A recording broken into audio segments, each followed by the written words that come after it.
Less than a month ago, on July 31st, the CDC, Centers for Disease Control in Atlanta, our primary public health organization funded by the federal government, released guidelines to state health departments about patients infected with the coronavirus. How do you track the spread of this disease?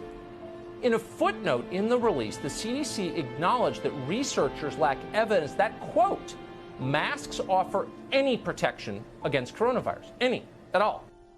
And I don't agree with the statement that if everybody wear a mask, everything disappears. Even if you died of a clear alternate cause, but you had COVID at the same time, it's still listed as a COVID death. The reported positivity rate was 98%. In other words, 98% of everybody who came in for a COVID test had it. But then they went back and looked, and it was less than 10%.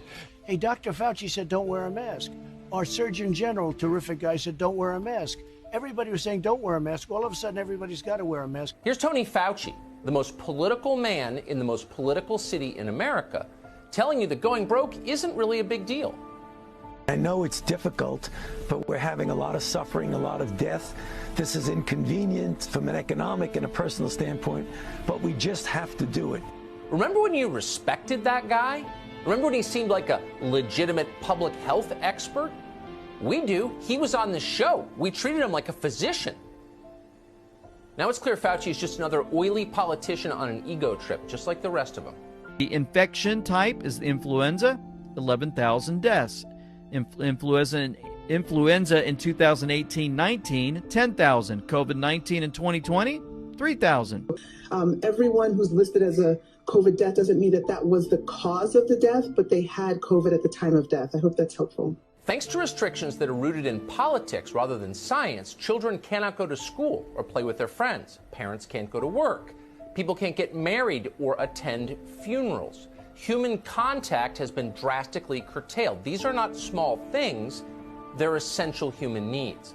As health officials work to track the spread of the virus, the CDC suggested that they ignore whether or not people were wearing masks. In other words, wearing a mask may be completely irrelevant to the spread of the virus. Huh?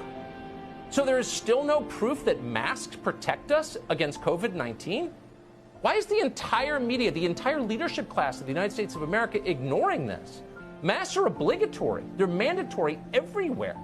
Just the other day, Joe Biden announced that if he's elected, you will be required to wear a mask when you're alone outside. What is going on? You know what's going on. Fear works. The more afraid you are, the more you will accept. Again, a feature of human nature. The more cut off you are from your family and your friends, the more power they have to control you. Pandemic and climate change share a very different connection. Both are useful pretexts for mass social control. Both are essentially unsolvable crises they can harness to bypass democracy and force powerless populations to obey their commands.